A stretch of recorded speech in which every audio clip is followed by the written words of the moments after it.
9 лица се повредени во сообраќајна несреќа што се случи утрово пред 9 часот на само неколку километри од Битола, на магистралниот пат кон Прилеп. Нема жртви во овој верижен судир во кој учествувале 4 возила.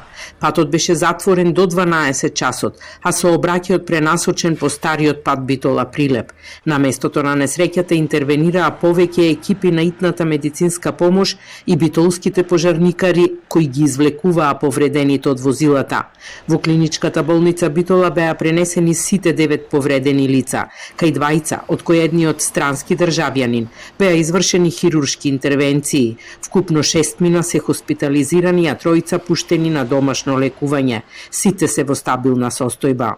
Кај сите повредени пациенти, континуирано се следи здравствената состојба, а во готовност се и дополнителни медицински екипи, кои ќе бидат повикани доколку тоа го наложи состојбата на повредените. На местото на несреќата увид извршија полициски екипи и јавен обвинител, кој издаде повеќе наредби и насоки за целосно испитување на причините и околностите под кои се случила сообраќајната несреќа.